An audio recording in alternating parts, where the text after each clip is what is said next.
ರೀ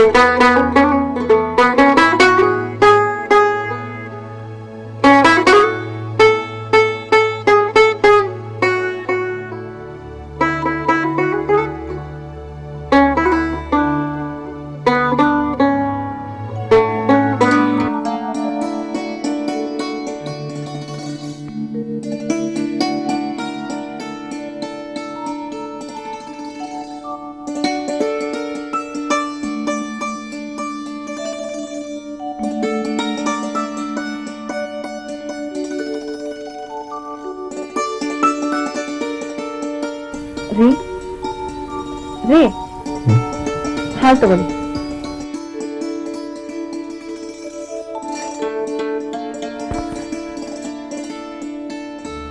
ಏನೋ ಯೋಚನೆ ಮಾಡ್ತಾ ಇದ್ದೀರಲ್ಲ?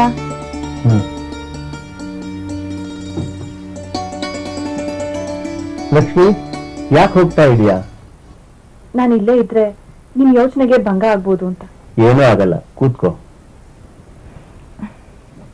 ನಾನೇನು ಯೋಚನೆ ಮಾಡ್ತಾ ಇದ್ದೆ ಅಂತ ನೀ ಕೇಳಲೇ ಇಲ್ಲ. ನನಗೆ ಹೇಳೋಂತ ವಿಷಯ ಆಗಿದ್ದಿದ್ರೆ ನೀವೇ ಹೇಳ್ತಿದ್ರಿ, ಅದಕ್ಕೆ ನಾನು ಕೇಳಿಲ್ಲ. ಲಕ್ಷ್ಮಿ, ನಾ ದೀಕ್ಷೆ ತಗೋಬೇಕು ಅಂತಿದ್ದೀನಿ, ಅದಕ್ಕೆ ನೀನು ಅನುಮತಿ ಕೊಡ್ತೀಯಾ? ಪತಿ ಧರ್ಮಾನುಸಾರಿಣಿ ಸತಿ ಅಂತ ಹಿರಿಯರು ಹೇಳಿದಾರಲ್ಲ, ಅದೇನು ಅಂತ ಹೇಳಿ. ನನಗೆ ಈ ಸಂಸಾರ, ಈ ಜಂಜಾಟ ಇವೆಲ್ಲ ಬೇಸರ ಆಗ್ತಾ ಇದೆ.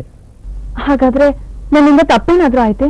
ಛೇಚೆ, ನಿನ್ನಿಂದ ತಪ್ಪಾಯ್ತು ಅಂತಾದ್ರೆ ಅದ್ರಲ್ಲಿ ನನ್ನದೂ ಪಾಲಿರುತ್ತೆ. ಮತ್ತೆ ನೀನು ಬೇಸರ ಆಗೋದಕ್ಕೆ ಕಾರಣ? ಈ ಪ್ರಪಂಚ. ಅದಕ್ಕಾಗಿ ದೇವಿ ಧ್ಯಾನದಲ್ಲಿ ಕಾಲ ಕಳೆಯೋಣ ಅಂತಿದ್ದೀನಿ. ಅದಕ್ಕೆ ನಿನ್ ಸಹಕಾರ, ಸಮ್ಮತಿ ಬೇಕು. ನಿನ್ ಸಹಕಾರ ಕೊಡೋಕೆ ನಾನ್ ಸಿದ್ಧರಾಗಿದ್ದೀನಿ, ಆದ್ರೆ ಸಮ್ಮತಿ ನಾನ್ ಕೊಡ್ಬೇಕೆ? ಹೌದು ಲಕ್ಷ್ಮಿ, ಹೆಂಡತಿ ಆದವಳು ವಾಮಭಾಗದಲ್ಲೇ ಇರ್ತಾಳಂತೆ. ಅದಕ್ಕೆ ಪಾರ್ವತಿನ ಶಿವ ವಾಮಭಾಗ ನಿಲಯ ಅಂತ ಹೇಳ್ತಾರೆ. ವಾಮಭಾಗದಲ್ಲೇ ಅಲ್ವೇ ಹೃದಯ ಇರೋದು. ಹೃದಯವಿಲ್ಲದ, ಹೃದಯವಲ್ಲದ ಜಪ, ತಪ, ಅನುಷ್ಠಾನ ಯಾವುದೂ ಫಲಕಾರಿ ಆಗೋಲ್ಲ. ಅದಕ್ಕೆ ನಾನು ನಿನ್ ಸಮ್ಮತಿ ಕೇಳಿದ್ದು.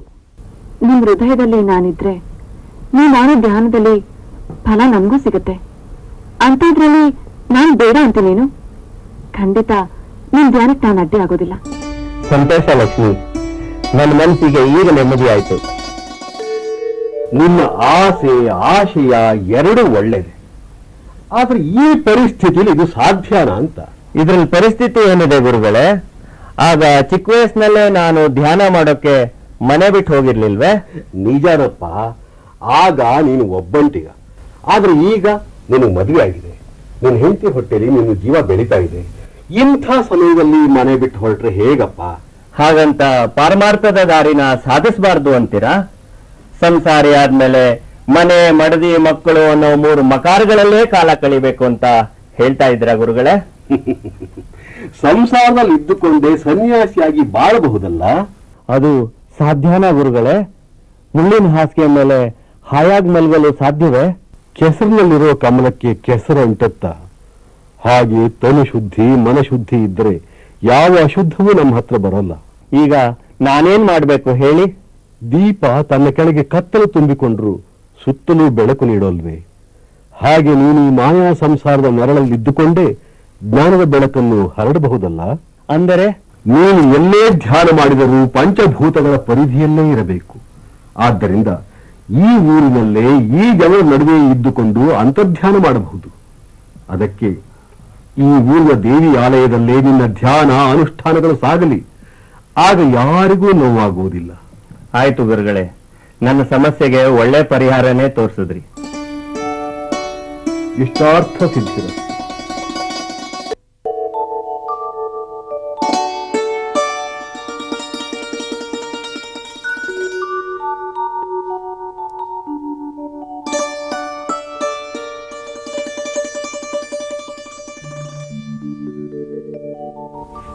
ಅಮ್ಮ ಲಕ್ಷ್ಮಿ,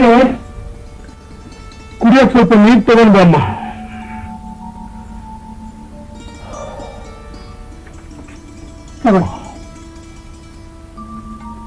ಲಕ್ಷ್ಮಿನ ಯಾಕೆ ಕರಿತೀರಾ?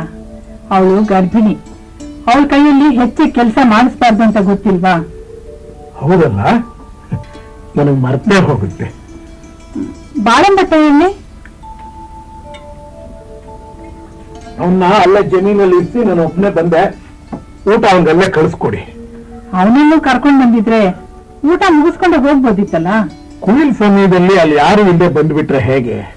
ಅಮ್ಮ, ಗೋವಿಂದು, ಎಲ್ಲಿಗಪ್ಪ ಹೋಗಿದ್ದೆ? ಗುರುಗಳ ಆಶೀರ್ವಾದ ಪಡೆಯೋಕೆ. ಯಾಕೆ? ನನ್ನ ಮುಂದಿನ ಸಾಧನೆಗೆ ದೇವಿ ಧ್ಯಾನ ಮಾಡ್ಬೇಕು ಅಂತ ನಿರ್ಧಾರ ಮಾಡಿದ್ದೀನಿ. ಮತ್ತೆ ಕಾಡು ಮೇಡು ಬೆಟ್ಟ ಅಂತ ಹೋಗ್ತೀಯೇನೋ? ನಾನು ಹಾಗೆ ಅನ್ಕೊಂಡೆ, ಆದ್ರೆ ಗುರುಗಳು ಬೇಡ ಅಂದ್ರು. ಮತ್ತೆ ಇಲ್ಲೇ ಇದ್ಕೊಂಡು ದೇವಿ ಮಂದಿರದಲ್ಲೇ ಧ್ಯಾನ ಮಾಡು, ಆಗ ಯಾರಿಗೂ ತೊಂದರೆ ಆಗೋದಿಲ್ಲ ಅಂತಂದ್ರು. ಅಲ್ಲಪ್ಪ, ನೀನ್ ಜೀವನ ಪೂರ್ತಿ ಧ್ಯಾನ ಜಪ ಅಂತ ಕೂತ್ಬಿಟ್ರೆ ಹೇಗಪ್ಪ? ಅಮ್ಮ, ಎಲ್ಲ ಅದ್ರ ಪಾಡಿಗೆ ಅದ್ ನಡೆಯುತ್ತೆ.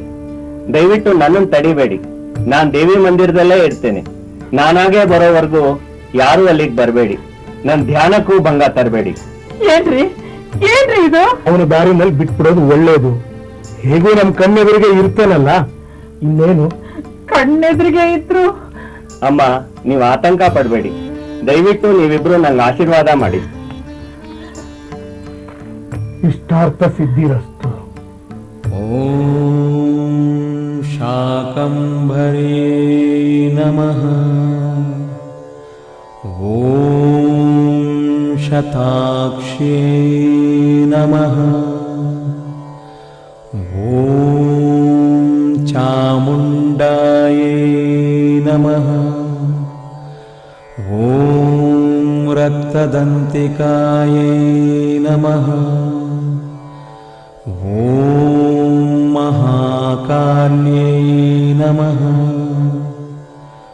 ಓಂ ಮಹಾಶಕ್ತ್ಯೈ ನಮಃ. ಓಂ ಮಧುಕೈಟಭನಾಶಿನ್ಯೈ ನಮಃ. ಓಂ ಬ್ರಹ್ಮಾದಿತೇಜಸಂಭೂತಾಯೈ ನಮಃ. ಓಂ ಮಹಾಲಕ್ಷ್ಮ್ಯೈ ನಮಃ. ಓಂ ವರಾನನಾಯೈ ನಮಃ.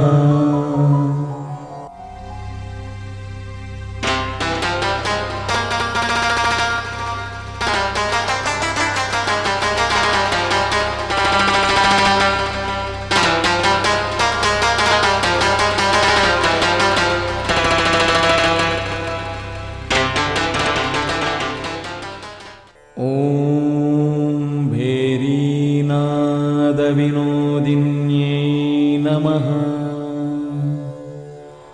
ಓಂ ಸುತಂತ್ರವಾದನರತಾಯೈ ನಮಃ. ಓಂ ಸ್ವರಭೇದವಿಚಕ್ಷಣಾಯೈ ನಮಃ. ಓಂ ಗಾಂಧರ್ವಶಾಸ್ತ್ರನಿಪುಣಾಯೈ ನಮಃ. ಓಂ ನಾಟ್ಯಶಾಸ್ತ್ರವಿಶಾರದಾಯೈ ನಮಃ. ಓಂ ಹಾವಭಾವಪ್ರಮಾಣಜ್ಞಾಯೈ ನಮಃ. ಓಂ ಪದವಾಕ್ಯಪ್ರಮಾಣಾಬ್ಧಿಪಾರೀಣಾಯೈ ನಮಃ. ಓಂ ವಾದಿಭಂಗಿನ್ಯೈ ನಮಃ.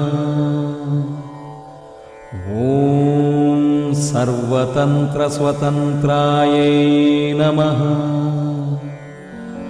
ಓಂ ನಾನಾಯಂತ್ರವಿಧಾನಜ್ಞಾಯೈ ನಮಃ.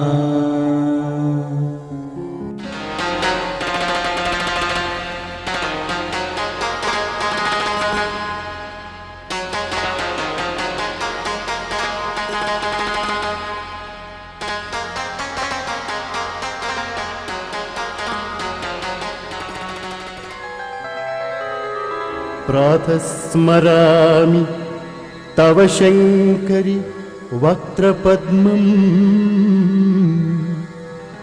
कान्तालकं मधुरं मन्दहसम्. प्रसन्नं काश्मीरदर्प मृगनाभिलसल्ललाटम्. ಲೋಕತ್ರಯ ಭಯದ ಚಾರು ವಿಲೋಚನಾಢ್ಯಂ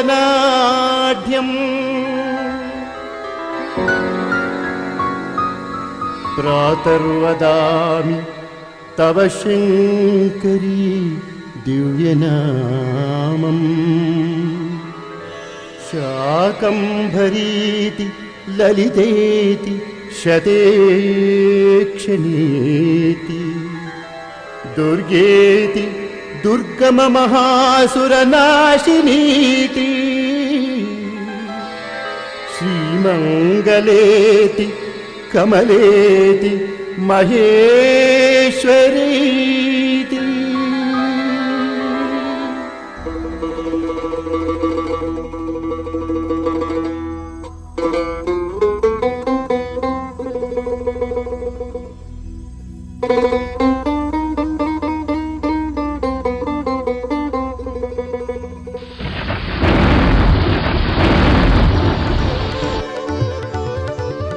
बच्चों,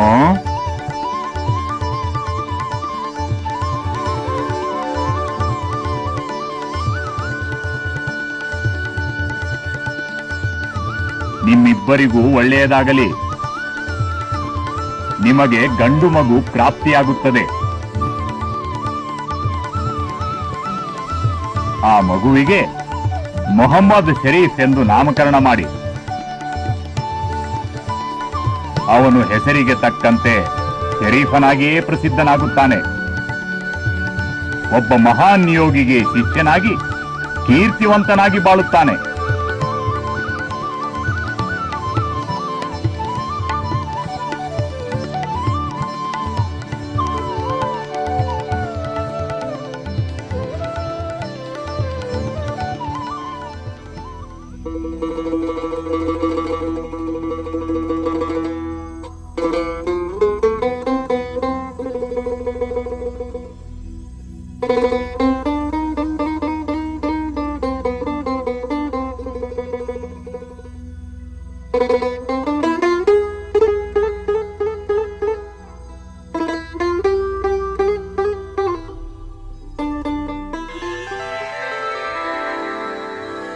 ನಮಸ್ತೆ ಶರಣ್ಯೇ ಶಿವೆ ಸಾನುಕಂಪೆ ನಮಸ್ತೆ ಜಗದ್ವ್ಯಾಪಿಕೆ ವಿಶ್ವರೂಪೇ ನಮಸ್ತೆ ಜಗದ್ವಂದ್ಯ ಪಾದಾರವಿಂದೇ ನಮಸ್ತೆ ಜಗತ್ತಾರಿಣಿ ತ್ರಾಯಿ ದುರ್ಗೆ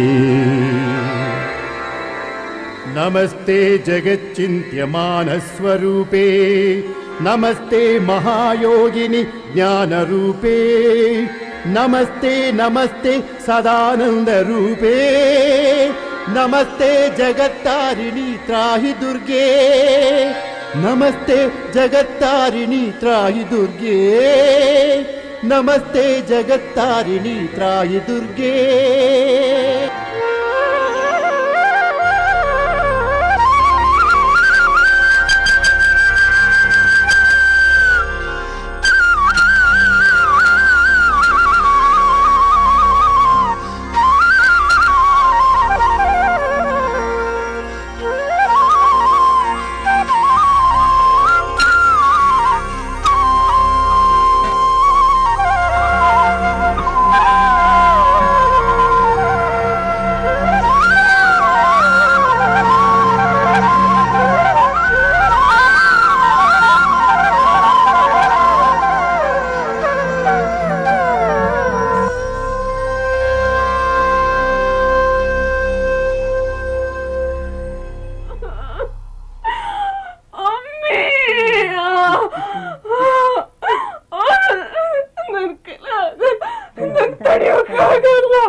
ಹೋಗಿಲ್ಲ. ಯಾಕೆ ಆದೆ?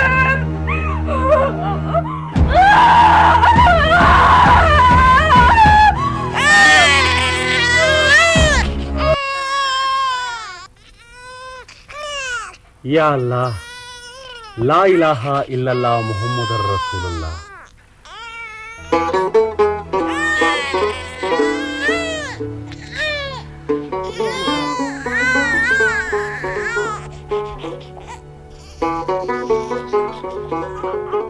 या अल्लाह, या हजरत शाह कादरी, ये सब तेरी ही दुआ है,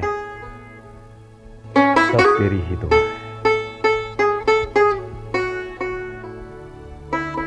बिस्मिल्लाह, अल्लाह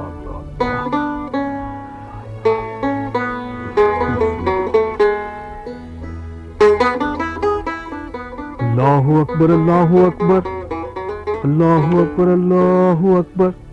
अशहदु अन ला इलाहा इल्लल्लाह, अशहदु अन ला इलाहा इल्लल्लाह, अशहदु अन्न मुहम्मद रसूलुल्लाह, अशहदु अन्न मुहम्मद रसूलुल्लाह। हय्या अलस फलाह, हय्या अलस फलाह, हय्या अलल फलाह, हय्या अलल फलाह।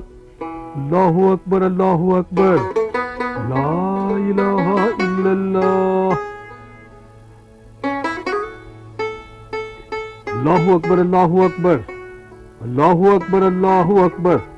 अशहदु अन ला इलाहा इल्लल्लाह, अशहदु अन ला इलाहा इल्लल्लाह, अशहदु अन्न मुहम्मद रसूलुल्लाह, अशहदु अन्न मुहम्मद रसूलुल्लाह। हय्या अलस फलाह, हय्या अलस फलाह, हय्या अलल फलाह, हय्या अलल फलाह। कद कामतिस फलाह, कद कामतिस फलाह। अल्लाहु अकबर, अल्लाहु अकबर, ला इलाहा इल्लल्लाह। मोहम्मद शरीफ, मोहम्मद शरीफ, मोहम्मद शरीफ, मोहम्मद शरीफ।